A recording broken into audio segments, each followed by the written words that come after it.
Selamat pagi, salam sejahtera untuk kita semua. Perkenalkan, nama saya Nurhayati SPDM Hum.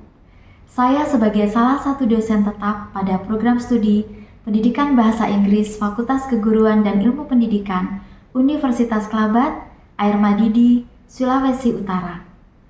Pada kesempatan ini, saya akan membawakan video pernyataan diri dosen dalam wujud kerja Tridharma Perguruan Tinggi PDD UKT-PT dalam bidang pengajaran Academic English Writing 1. Sebagai dosen, pada program studi pendidikan bahasa Inggris tentunya memiliki kewajiban untuk melaksanakan Tridharma Perguruan Tinggi dan salah satunya adalah pengajaran. Kali ini saya akan memaparkan mata kuliah yang saya ampu yang terdiri dari penjelasan mata kuliah mencakup deskripsi mata kuliah, CPMK, sub CPMK dan materi pembelajaran.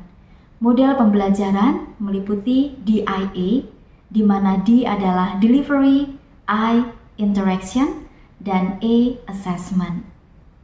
Dan yang terakhir adalah cuplikan video pembelajaran dan interaksi. Mata kuliah Academic English Writing 1 merupakan mata kuliah wajib program studi dengan bobot 3 SKS dengan kode mata kuliah ENG 331.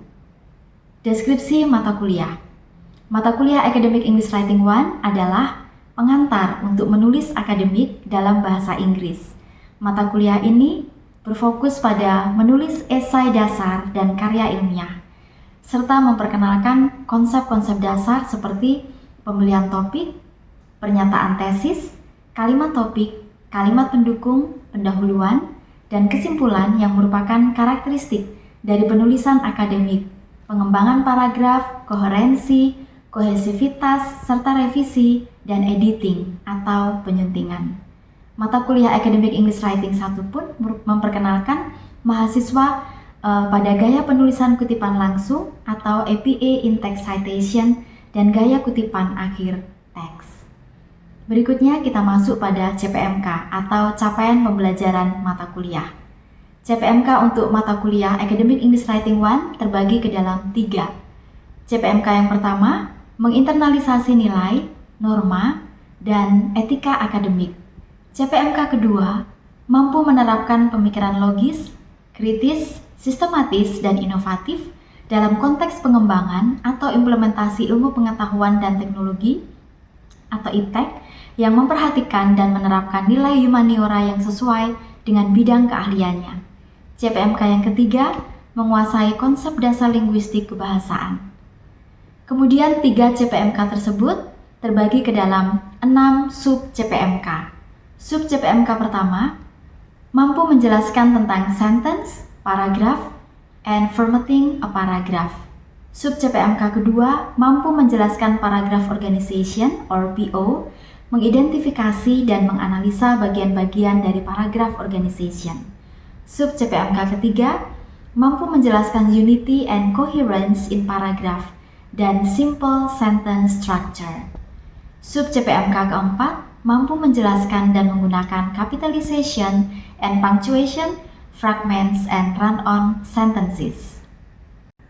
Sub CPMK kelima, mampu menyebutkan dan menjelaskan berbagai jenis paragraf, mengenali karakteristik dan penggunaannya.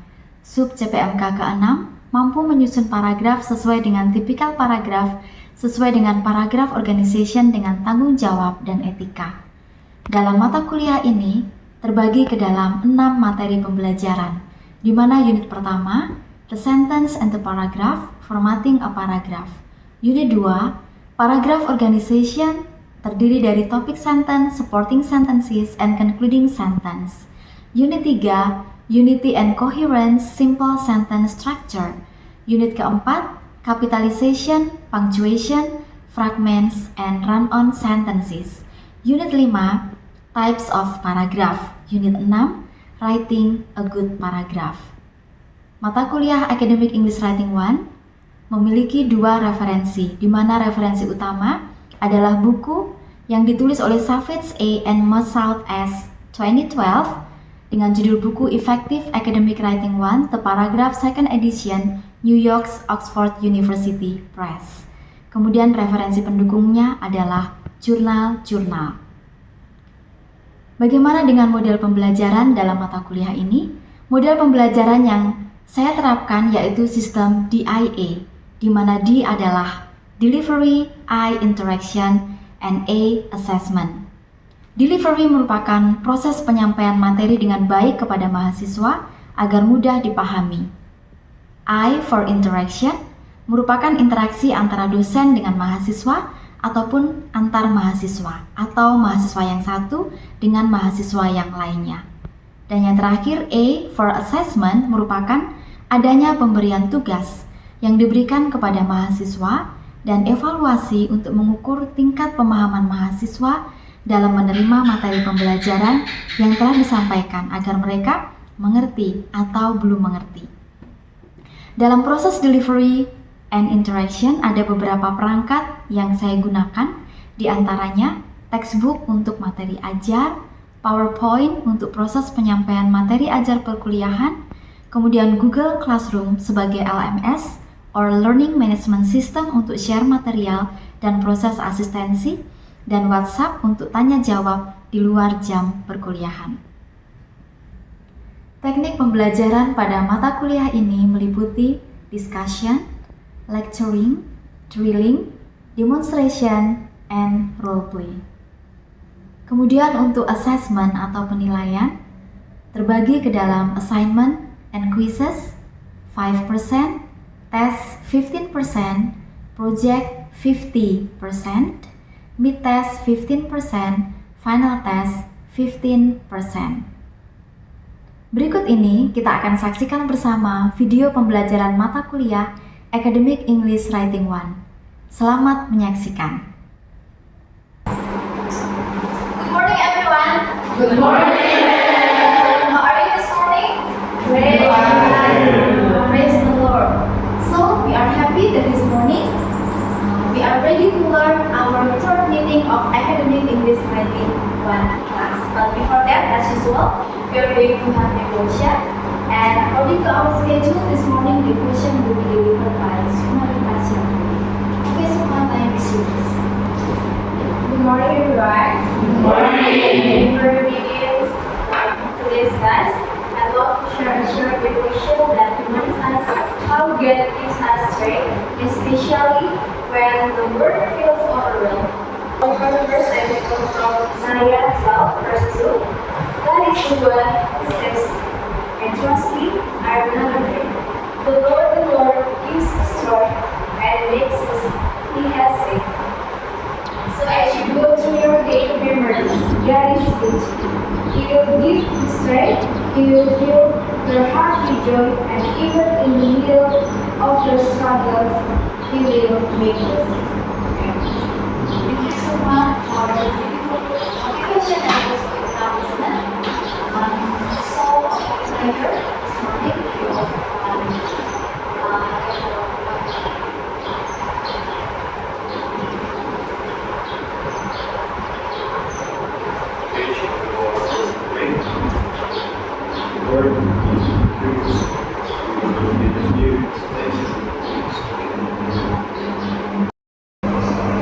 Well, once again, thank you so much for Sukma and also Nepal who has already participated in our short devotion and opening prayer. Okay, so this morning we are going to talk about paragraph organization. But before that, we are going to recall our mind as your prior knowledge. So I'm going to ask you, what is the difference between paragraph and sentence? Okay, can someone share your opinion? You may answer it in English or in Bahasa Indonesia. Anyone? What is sentence and what is paragraph? Deborah, yes. So paragraph is group of sentences and it has main idea, and sentence is group of words. Okay, good job. Thank you, Deborah. Is there any other answer? Maybe you can translate it in Bahasa in Indonesia. Anyone? Sophia, yes. Jadi paragraf itu adalah kumpulan dari kalimat-kalimat dan paragraf itu memiliki topik main idea atau ide utama. Ya. Dan paragraf juga itu memiliki di dalam satu paragraf itu memiliki 5 titik. Nah, kalau perbedaannya dengan sentence itu atau kalimat itu adalah kumpulan-kumpulan dari kata-kata dan diakhiri oleh titik. Yeah. Okay. Very good. Thank you, Sylvia. Okay. So both of our friends answer the difference between paragraph and sentence from Deborah and also Sylvia. It gives us a clear understanding what is paragraph and what is sentence. And also, last meeting we already learned also about how to format a paragraph. Did you remember how to format a paragraph? Anyone? We have what? At the top? Yes, we have five. What else? Topic sentence. Yes. And then what about the right margin? Okay, so good job. And also I like your response before. You mentioned with the correct punctuation. Yes, so whenever we are going to talk about paragraph, sentence, of course we need the correct punctuation. Ada baca itu harus jelas juga. Okay, so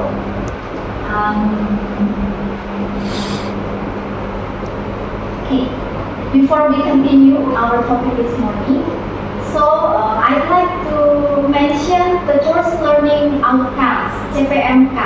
Capaian pembelajaran mata kuliah kita di sepanjang semester ini ada 4. Yang pertama adalah mampu menguasai keterampilan berbahasa Inggris minimal setara C1 based on Common European Framework Reference untuk menciptakan komunikasi baik lisan maupun tulisan secara lancar, akurat, efektif, dan berterima. Kemudian kita punya CPMK yang kedua, kita akan menguasai konsep dasar linguistik kebahasaan. Dan yang ketiga, menguasai teori belajar dan pembelajaran bahasa Inggris. Dan yang keempat, yang terakhir, CPMK kita adalah mampu menerapkan pemikiran yang logis, kritis, sistematis, dan inovatif dalam konteks pengembangan atau implementasi ilmu pengetahuan dan teknologi atau IPTEK yang memperhatikan dan menerapkan nilai humaniora yang sesuai dengan bidang keahliannya. Okay.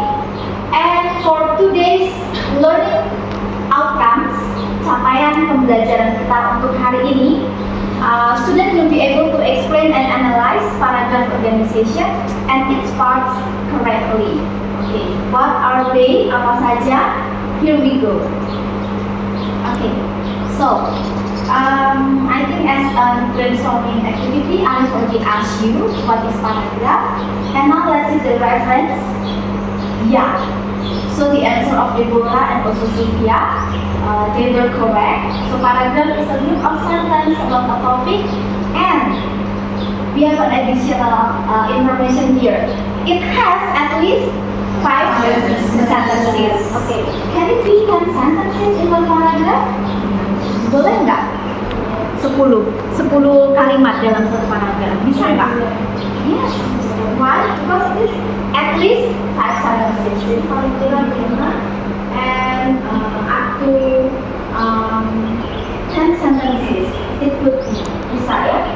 Karena sesuai dengan yang dikatakan di sini, it has at least 5 sentences and often more. And here is the organization of the paragraph. Okay, I really like using apa ya? Memang sering disebut dengan istilah jembatan keledai. Jadi kayak hafalan ya. So to make it easy to remember, in paragraph organization we have 3 parts. The first part is PS, stand for subordinate sentence. Yes, and the second one is SS, subordinate sentence, and the last one is CS, conclusion sentence. Okay, so now in paragraph organization, the first one is topic sentence. Can someone help me to read what is topic sentence? Anyone?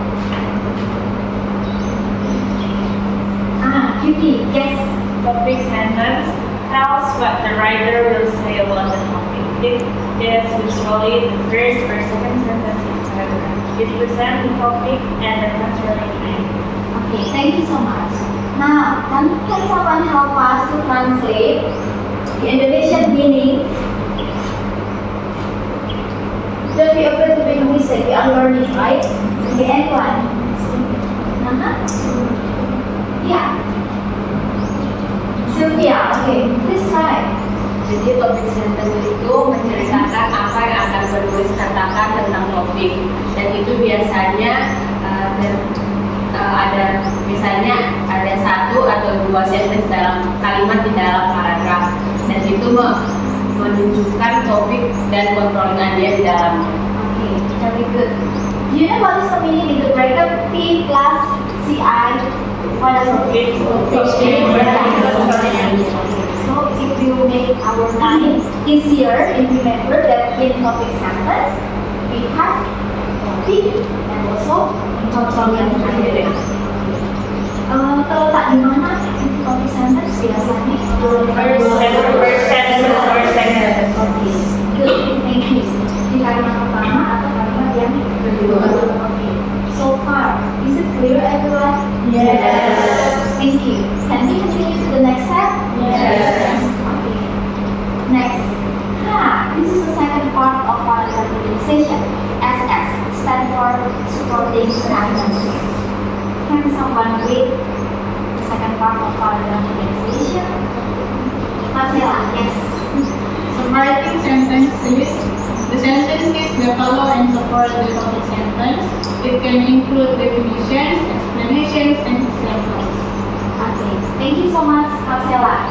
Now, can someone help us to translate it in Indonesian? Hello, okay, yes. Supporting sentences itu adalah kalimat yang mengikuti setelah sentence, dan dia mendukung subjek sentence itu. Itu bisa berisi definisi, penjelasan, atau contoh. Okay, very good. Thank you so much, Karel. So that's why here I put the abbreviation DDE. That stands for definitions and examples. Okay, good job. Thank you. Now the last part of paragraph organization is CS or concluding sentence. Okay, now can someone? Yeah, Virginia, please help me to translate. Concluding sentence translate or to give some information in the topic sentence Yes. Maybe some of you can help me to translate it in Indonesia. We have two students here, Rayford and also Karel. So I think Karel, yeah, and then I mean Rayford, yes. Sorry, Rayford, yes. Jadi concluding sentence itu dia menyatakan kembali atau mengulang informasi yang dari topik sentence dengan cara yang berbeda. Oke, very good. Kita menyatakan kembali atau mengulang kembali yang sudah dinyatakan di TS atau topic sentence. In English, we can call it as activity, maybe restate or repeat in different way. Disebut apa? Ada yang ingat nggak? The first letter is P. Kita mengatakan sesuatu tapi dengan bahasa atau dengan kata yang berbeda. Thank you. Paraphrasing ya, that's the activity. Okay. So this is the summary of what we have already discussed before. So in paragraph organization we have yang pertama apa tadi? The second one. And the last one is corporate sentence. And now I have already put the examples of topic sentence. So for example, most people are interested in set. And as we have already discussed before, that in topic sentence divided into two parts, right? Topic and controlling. So as you can see here, the topic is and the controlling idea is topic. Okay, and then now we are supporting sentences. So, sentences that support the topic sentence above, they are mosquitoes are attracted to heat. Mosquitoes will fly several miles to find food. Jadi kedua contoh ini mendukung ya, dia mendukung topik sentence yang ada di bagian atas. And also the last part, concluding sentence or CS. Example, mosquitoes are unique and fascinating insects. Now, do you think this example? Please state and repeat what we have in topic sentence. Yes. How do you know? How do you know? Interesting, Unique. Yes, very good. Yes, I think everyone are really understood. Yeah? Okay. Mosquitoes are unique and fascinating. Unique and fascinating. That's the paraphrase of interesting. Good job. Next. Okay. Now your activity. Think, write, and share. Okay, so here I have one paragraph. What is the title? Red. Please discuss with your friend, with your neighbor, and then please find out which one is the topic sentence and which one is the supporting sentences, and also the last part, this one is the concluding sentence. I will give you time 2 minutes to discuss with your neighbor.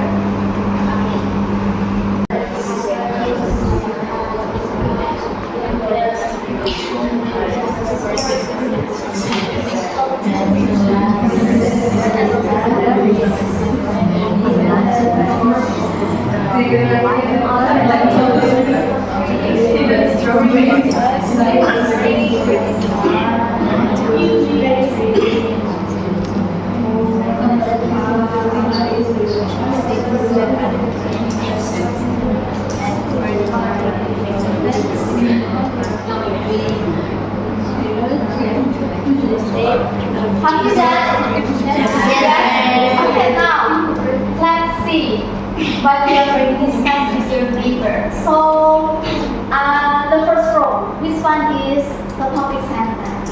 I love the color red. Okay. What made you sure that this sentence that you have already mentioned is the topic sentence? First sentence. Okay. Thank you. Next, the second row. So which one is the supporting sentences? From other, that Until red is beautiful. until okay. Can you give me the exact answer? How many sentences you have on supporting sentences? Seven. Are you sure? Yeah. Seven. Give me. Is it correct? Seven. Ken? Seven. Seven also. Okay. One of you said 8. 7 or 8? 8. 7. Okay. There are two answers, yeah? 7 and 8. Okay, now let's check. Let's go, yeah? Please count. The other color symbolizes many different emotions and feelings. The answers? 1. And then? 2. Fire to grey? 3. Sunset to beautiful? 4. Red to emotion? 5. Red is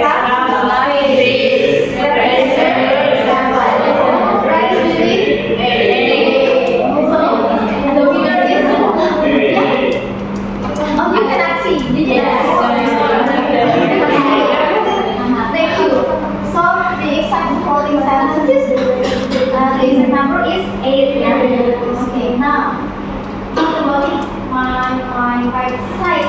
This one is the concluding sentence.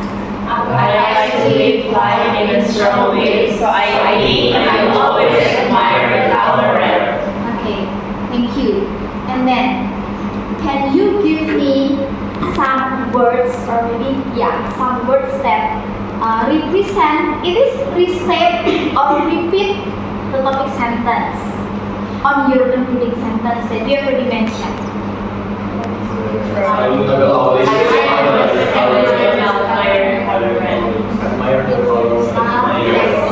Yes, admire. You highlight the admire. Admire is a phrase of love. Okay. So far, is it clear, everyone? Yes. So this is the answer. Ta-da! Yeah. Correct, yeah?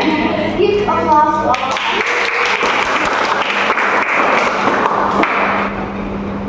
Now, your activity. Okay, because our time, we are going to have the end of our activity, yeah? So your assignment is, I'm going to give you this paper, yeah? You are going to identify this one, the topic sentence, and then supporting sentences and concluding sentence. That's the first activity. And the second activity, you are going to make one paragraph that consists of 3 paragraph organization. Yeah. They are topic sentence, supporting sentences, and concluding sentence. Okay, so I think the leader of this class, please kindly help me to distribute this paper at the end of this class. Yeah. So now, before we finish our activity, before we pray, can someone give us the conclusion what we already learned this morning? Anyone?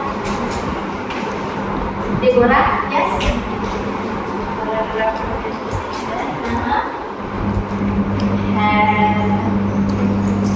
Topic sentence, writing sentences, and concluding sentence.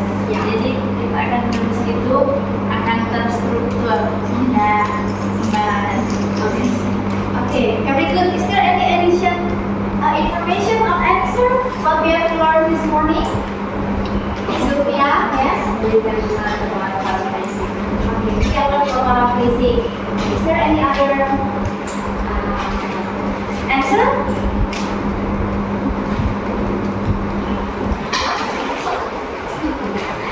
Sukma, yes.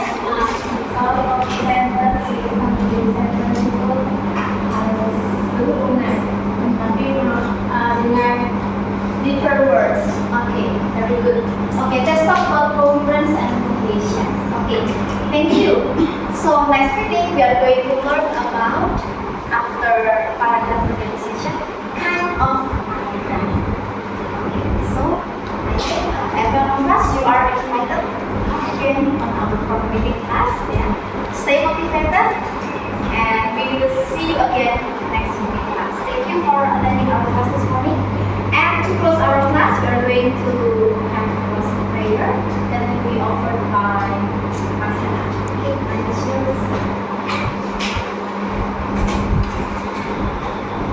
Let us pray.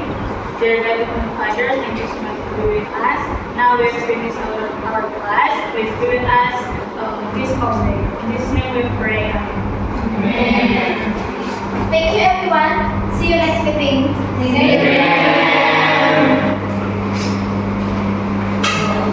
Demikianlah video pernyataan diri dosen dalam unjuk kerja Tridharma Perguruan Tinggi PDD UKTPT dalam bidang pengajaran. Nurhayati, SPDM Home. Terima kasih.